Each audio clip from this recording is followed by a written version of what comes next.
أحسب الناس أن يتركوا أن يقولوا آمنا وهم لا يفتنون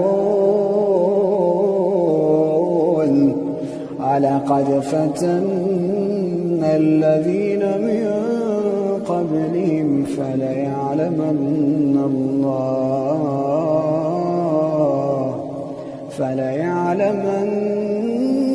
الله الذين صدقوا وليعلمن الكاذبين.